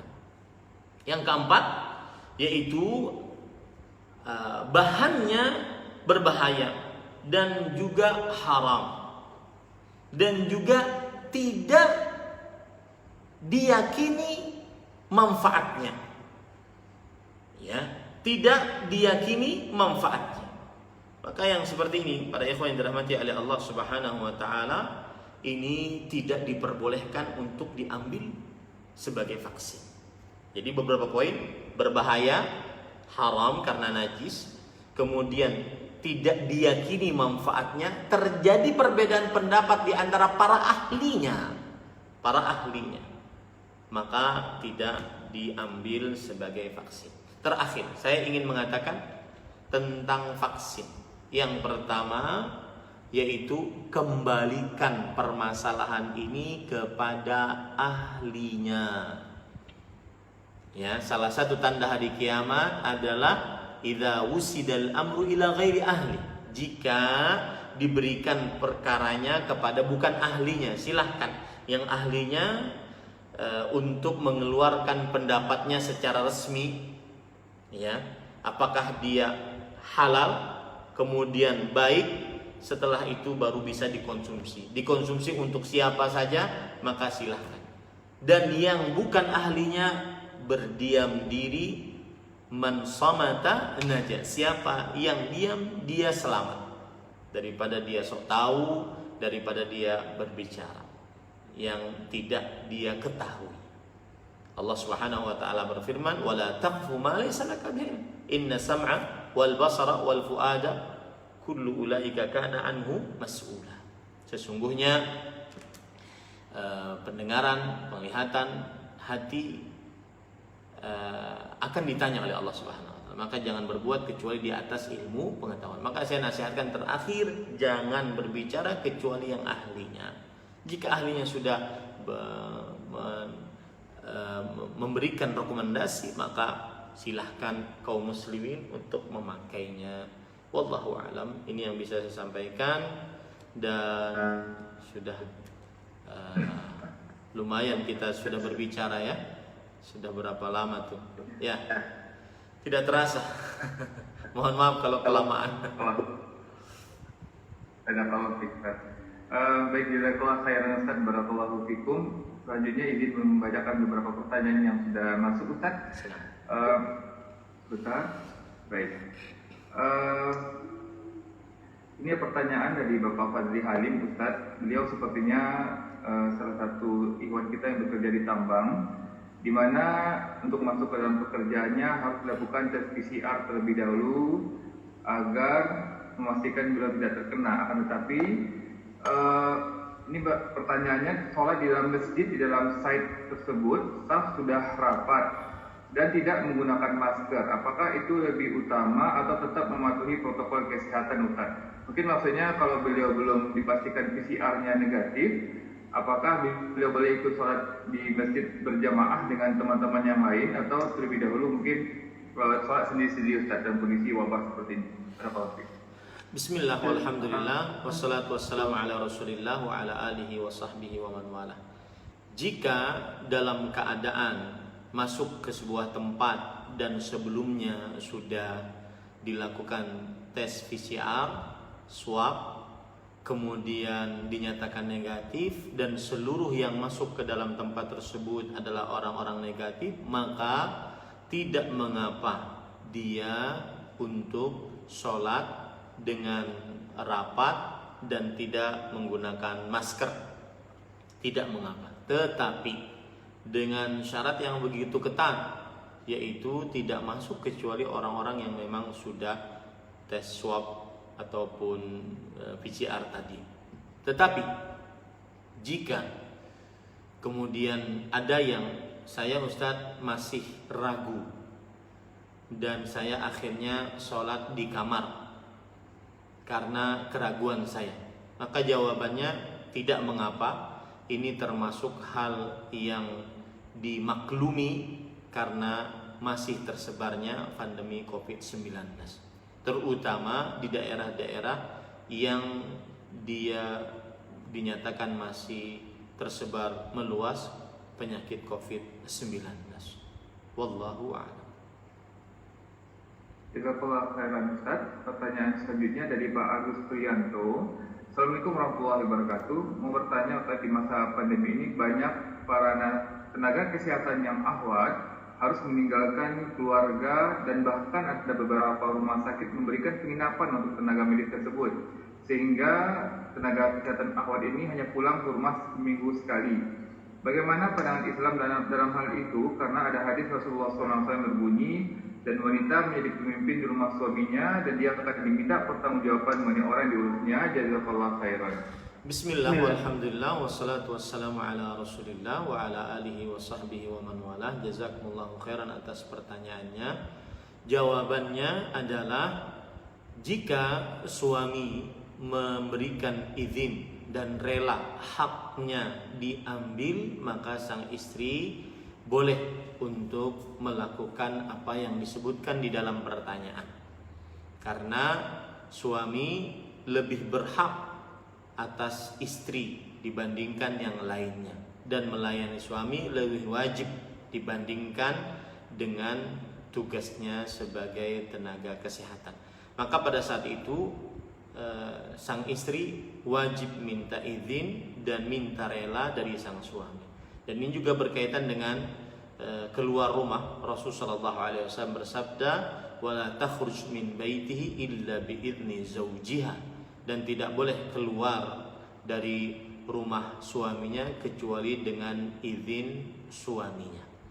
Saya pernah menghadiri pengajian yang waktu itu saya menjadi penerjemahnya, dan para hadirinnya adalah kepala-kepala dinas di pemerintahan kota Banjarmasin, dan pembicaranya waktu itu adalah Profesor Dr. Ali bin Ghazi At-Tuwaijiri, ahli tafsir di Universitas Islam Madinah dan guru besar di Masjid Nabawi.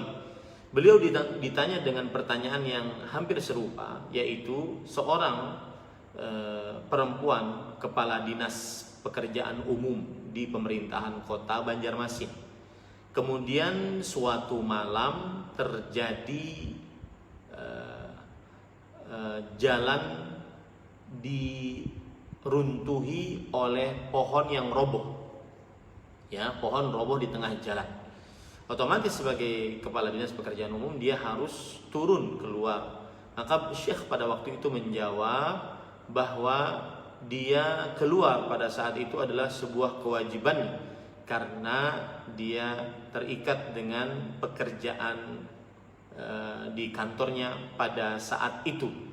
Tetapi tentunya dia meminta izin kepada suaminya terlebih dahulu. Maka syarat mutlak adalah meminta izin kepada suami. Jika diizinkan maka diperbolehkan, karena sang suami berhak untuk istimta', untuk hadir di sampingnya istrinya setiap saatnya.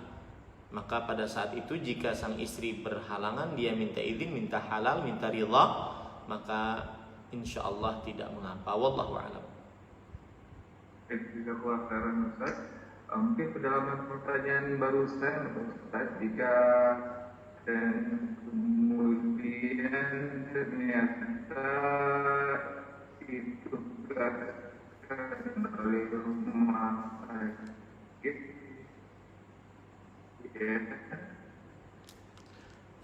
suaranya terputus.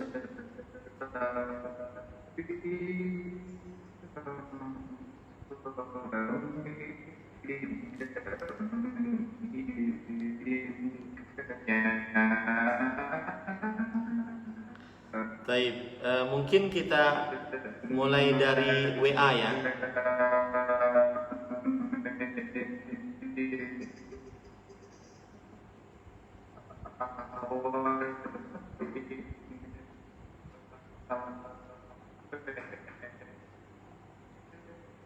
Saya baca dari WA ya.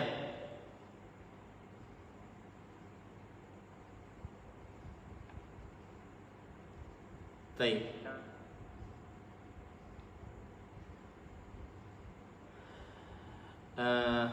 Assalamualaikum, waalaikumsalam warahmatullahi wabarakatuh. Karena tadi dengan Dr. Aishi, beliau berbicara kalau di akhir kajian biasanya ada Zoom suka error gitu. Kalau pas lagi pertanyaan, maka kita baca dari antisipasinya WA ya. Saya bacakan WA. Assalamualaikum, waalaikumsalam warahmatullahi wabarakatuh. Batas ikhtiar kita dengan tawakal kita bagaimana Ustaz? Misal kalau kebutuhan pokok kita sehari 10.000, lalu kita hanya dapat 5.000. Saat menjelang maghrib, apa kita ngotot lanjut mencari kekurangan tersebut sampai malam, atau cukup bertawakal dan pulang membawa 5.000 saja serta mengharap Allah mencukupkan rezeki kita hari itu? Maka jawabannya gini, ikhtiar diperintahkan dan disyariatkan dalam agama Islam, sebagaimana Rasulullah SAW berikhtiar memakai 2 lapis baju perang. Akan tetapi ikhtiar bukan segala-galanya, karena hasil dari ikhtiar hanya Allah yang menentukan. Maka saat seseorang sudah berikhtiar, akhirnya dia mendapatkan yang diberikan dan ditakdirkan oleh Allah, maka mencukupkanlah dengan hal itu. Ya.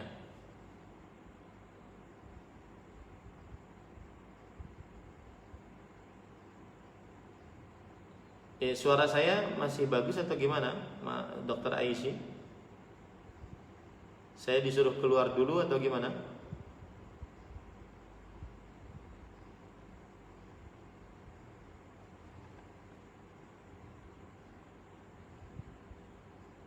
Gimana, Dokter Aisyah?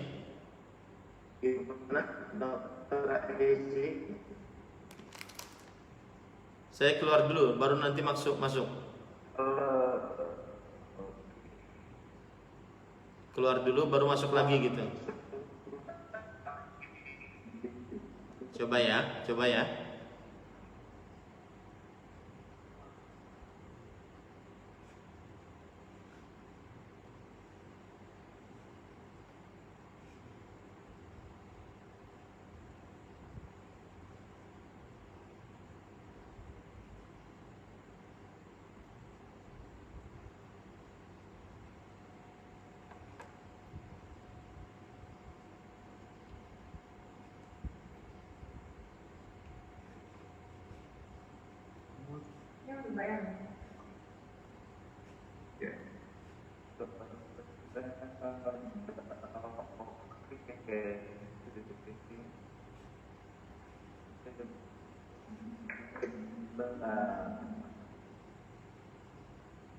Baik.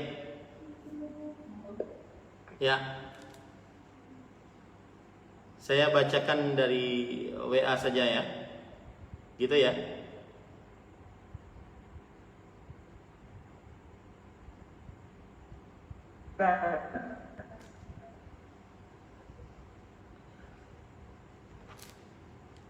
Takutnya suaranya nggak jelas.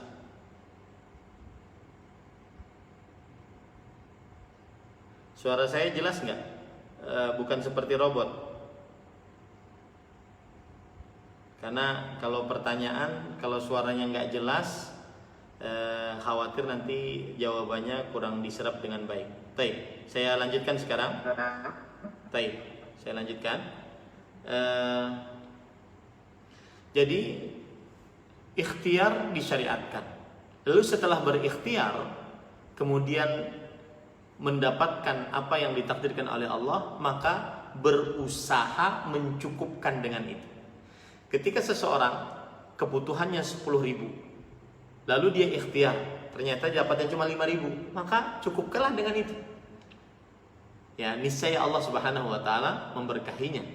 Kenapa? Karena Rasulullah SAW bersabda, "Qad aflaha man ruziqa kafafan wa aslam wa qanna'ahu Allah bima a'tah." Sungguh telah beruntung orang yang masuk dalam agama Islam, diberikan kecukupan dan kemudian diberikan oleh Allah perasaan puas atas pemberian Allah Subhanahu wa taala. Jadi sesudah dia berikhtiar, dapat tidak sesuai dengan ekspektasi atau tidak sesuai dengan kebutuhan dia, maka cukupkan dengan itu. Tidak usah dia ngoyo, karena itulah apa yang Allah Subhanahu wa taala takdirkan untuknya. Mungkin di hari berikutnya dia akan mendapatkan yang lebih daripada yang dia dapatkan sekarang. Allah Subhanahu wa taala lebih mengetahui keperluan hambanya. Baik. Dari Isran Palembang, izin Ustadz, pandemi ini unik Ustadz. Kadang ada dengan gejala yang berat, ada yang ringan, sampai-sampai ada di antara kita yang denial keberadaan COVID ini. Kadang ada yang kontak erat tapi tidak positif, ada yang sudah sesuai protokol positif juga, sementara yang biasa-biasa saja tanpa protokol tidak sakit, mungkin mereka OTG. Jadi merasa kalau COVID ini benar-benar berat secara psikologis, sudah serasa meyakinkan adanya Allah saja, namun sebagian tetap tidak percaya. Saya mungkin lebih condong kepada permasalahan pesan ya dari pernyataan ini. Begini, saya ada kawan beliau tinggal di Bekasi, dokter, dan boleh nggak ya saya beritahu seperti ini?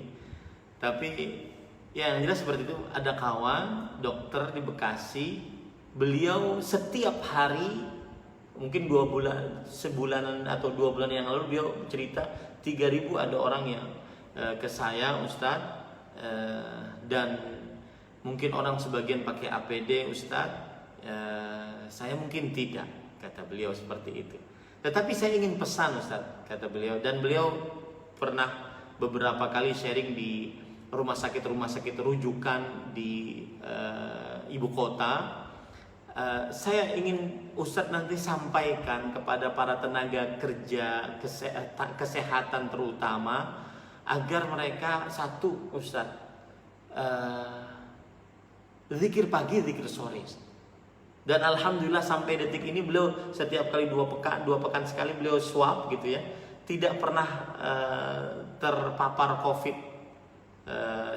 Dan siapa yang ingin mungkin dari para nakes nanti ingin mengetahui siapa beliau, bisa aja periksa ya. Beliau alhamdulillah sampai saat ini belum kena COVID, dan mudah-mudahan dijauhkan kita semua dari COVID-19. Beliau pesan zikir pagi, zikir sore ya Ustaz. Nah ini saya pesan ya. Kenapa? Karena kata beliau yang memberikan penyakit Allah Subhanahu wa taala, yang menjaganya pun Allah. Kita harus dekat dengan Allah Ustaz. Kemudian yang kedua, harus benar-benar menjauhi maksiat. Saya Ustaz, kata beliau, kalau seandainya ada pasiennya perempuan, saya nunduk. Saya tidak menghadap ke beliau perempuan ini langsung. Entah tunduk, entah untuk melihat ke samping, ke kanan. Yang penting saya tidak meluaskan pandangan saya kepada perempuan yang diharamkan saya untuk melihatnya, kecuali untuk sesuatu yang sangat darurat sekali Ustaz. Jadi beliau berpesan seperti itu. Dan beliau mempunyai kakak dan adik yang dua-duanya sudah kena gitu. Dokter juga, dua-duanya sudah kena. Dan kemudian sembuh. Dan 2 ini pakai APD lengkap. Ya, saya tidak mungkin Ustaz memberitahukan seperti ini secara umum karena nanti bermasalah dengan tenaga kerja kesehatan, karena harus sesuai dengan prosedur. Tetapi harus diingat baik-baik, Allah yang memberi penyakit, Allah yang akan menjaganya. Maka saya nasihatkan kepada nakes seluruhnya, tenaga kesehatan seluruhnya, agar menghentikan hal-hal yang diharamkan saat dalam keadaan menjadi tenaga kesehatan, terutama COVID-19. Di antaranya main aplikasi yang di dalamnya ada joget-joget, ada musik-musik. Orang musyrik yang mensyirikkan Allah Subhanahu wa taala, ketika mereka dalam kesempitan, mereka beribadah kepada Allah. Nah, semestinya kita dalam keadaan sulit seperti ini, kita yang beriman kepada Allah Subhanahu wa taala lebih mendekat kepada Allah Subhanahu wa taala. Jauhi sudah. Cukup. Mari kita memperbanyak istighfar saat seseorang terkena COVID-19 ataupun dikhawatirkan dia terkena COVID-19 dan tenaga kesehatan sangat luar biasa dikhawatirkannya. Dan salah satu amalan yang luar biasa, perbanyak istighfar. Basahi lisan dengan istighfar. Karena Allah berfirman dalam Al-Qur'an, "Maka Allah mu'adzibuhum wa hum yastaghfirun." Allah tidak akan menyiksa mereka sampai Allah tidak akan menyiksa orang-orang yang dalam keadaan beristighfar pada Allah Subhanahu wa taala. Maka saya nasihatkan untuk mendekat kepada Allah Subhanahu wa taala. Itu adalah komentar saya atas pernyataan yang disebutkan tadi. Dari Yesi Setiawati, bagaimana hukumnya dokter wanita menjadi relawan COVID di salah satu tempat isolasi, sedangkan tempat isolasinya itu terhitung safar Ustadz, dan tempat isolasi itu sangat membutuhkan dokter. Sudah dipublis tetapi tidak ada dokter yang daftar Ustadz. Apakah boleh dokter wanita ini menjadi relawan Ustadz menimbang lagi dibutuhkannya dokter Ustadz? Jazakallahu khairan wa barakallahu fiik. Maka jawabannya adalah al-darurat tubihul mahdhurat. Keadaan terpaksa maka membolehkan hal yang terlarang. Apabila wanita tersebut dalam keadaan safar dan tidak ada dokter satupun, maka pada saat itu dia wajib diantar dari rumahnya ke tempat yang dia bersafar dengan mahram. Setelah itu, jika mahramnya tersebut menemaninya, bisa menemani, itu lebih baik.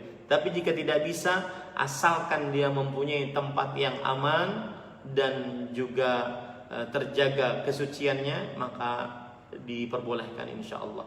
Karena sesuatu yang keadaan terpaksa, jika tidak ada yang menolong, siapa? Jika tidak ada tenaga kesehatan, para dokter, siapa yang mau menolong mereka? Ya, wallahu a'lam. Dan di zaman Rasulullah sallallahu alaihi wasallam, para perempuan ikut berperang menjadi tenaga kesehatan, padahal mereka tidak diwajibkan untuk berperang. Wallahu a'lam. Dari Diana Hosmaini, dengan kondisi pandemi seperti saat ini, dengan berbagai kebijakannya pemerintah pembatasan kegiatan, maka kita bertawakal kepada Allah. Maka dengan kondisi tersebut, apa dibenarkan mengambil rukhsah untuk sholat di rumah? Apa ini bisa dinilai sebagai udzur syar'i untuk sholat di rumah? Apa ini juga termasuk tawakal?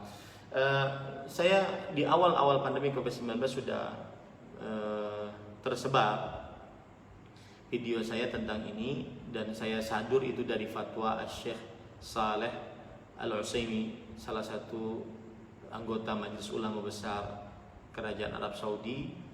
Beliau memberikan fatwa bahwasanya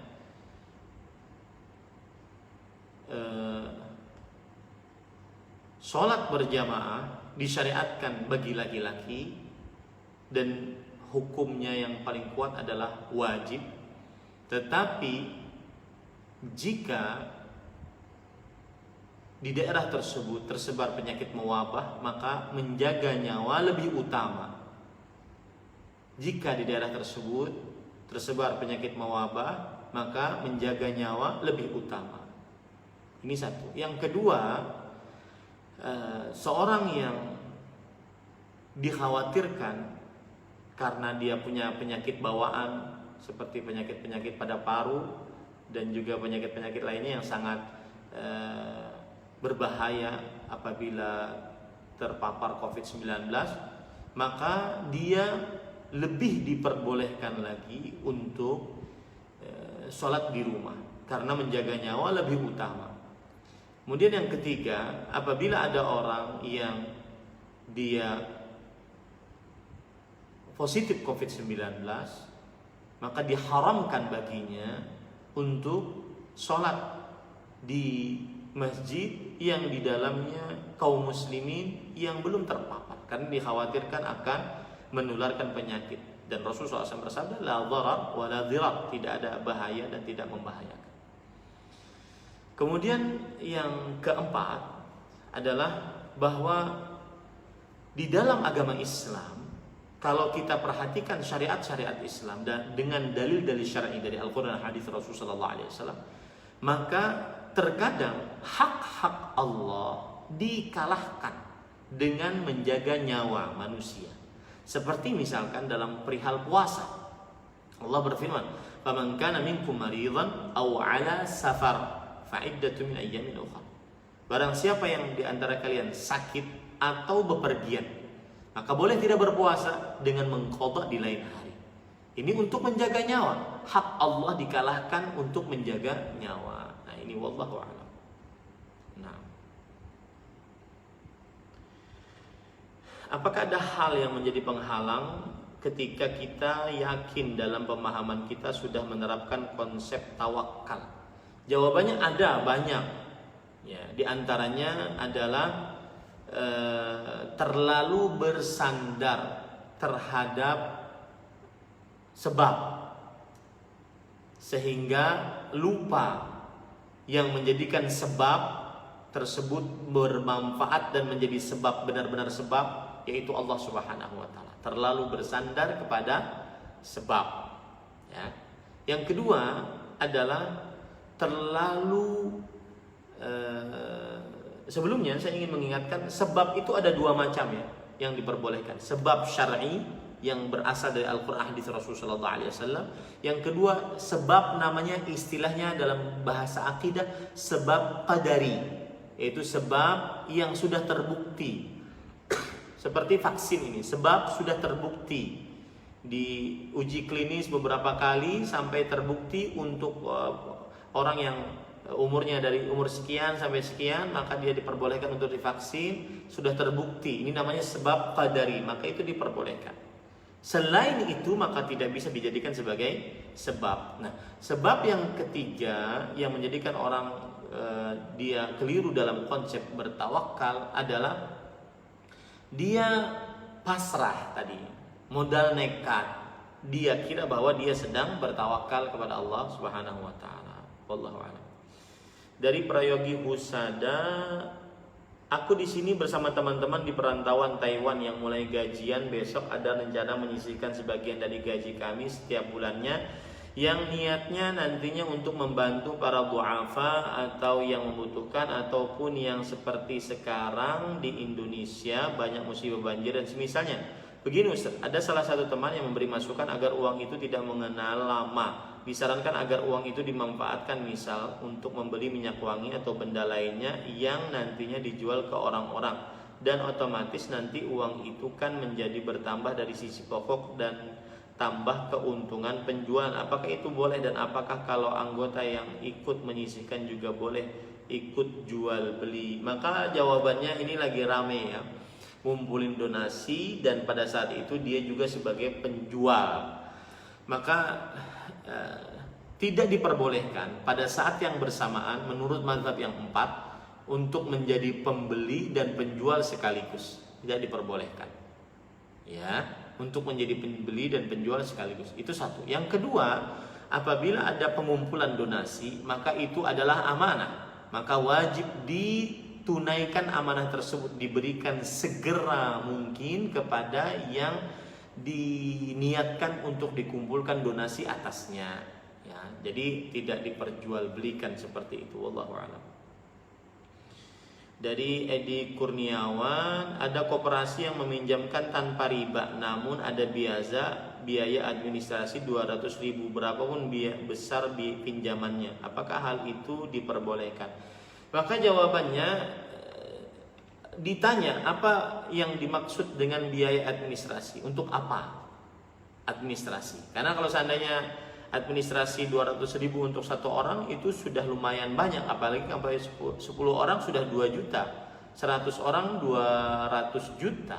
Ya, ini sangat berbahaya. Maka untuk apa uang administrasi tersebut harus diketahui dulu. Ya, jangan sampai nanti menjadi riba. Wallahu a'lam. Dari Ali, bagaimana dengan vaksin yang direkomendasikan pemerintah dengan tingkat efikasi 65,3% saja dengan izin kedaruratannya karena berdasarkan informasi belum masuk hitungan melewati minimal waktu pengujian, dan katanya masih dikembangkan lebih lanjut karena ditemukan beberapa mutasi virus tersebut. Karena banyak berita simpang siur dan membuat khawatir, jika ragu maka lebih baik ditinggalkan. Apakah tidak mengapa jika kita tidak taat pemerintah untuk tidak memakai vaksin dengan jenis tersebut dan memilih jenis vaksin lainnya yang berdasarkan beberapa riset memiliki efikasi lebih tinggi dari maka jawabannya, seseorang berhak untuk mencari obat yang lebih utama dibandingkan yang sudah ada, ya. Yang jelas di sini dia tidak menentang kebijakan yang berwenang, apalagi sampai memprovokasi agar tidak vaksin. Mencari yang lebih utama tidak mengapa. Sebagaimana kita mengkonsumsi makanan yang lebih utama untuk dikonsumsi tidak mengapa. Wallahu a'lam.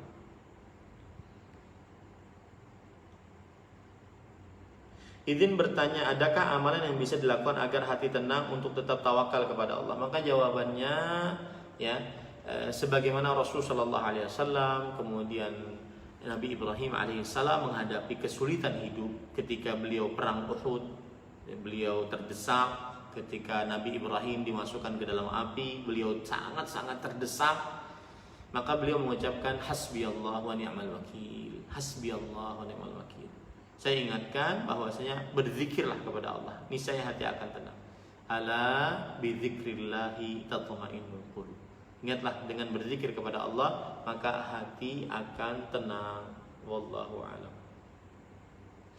Baik, cukup dulu ya. Nanti lagi kita lanjutkan. Di sini sudah jam 22.30. Setengah 11 ya. Kalau di waktu Indonesia Barat mungkin jam 21.30. Semoga yang disampaikan bermanfaat. Jazakumullahu khairan kepada FKUI 91 yang sudah mengundang. Semoga apa yang dikaji tadi menjadi ilmu yang bermanfaat dan bisa diamalkan. Apa yang baiknya dari Allah Subhanahu wa taala, apa yang buruk itu dari saya pribadi. Saya cukupkan dengan kafaratul majlis. Subhanakallahumma hamdika asyhadu an la ilaha illa anta astaghfiruka wa atubu ilaik. Sallallahu nabiyana Muhammad walhamdulillahirabbil alamin. Wassalamualaikum warahmatullahi wabarakatuh.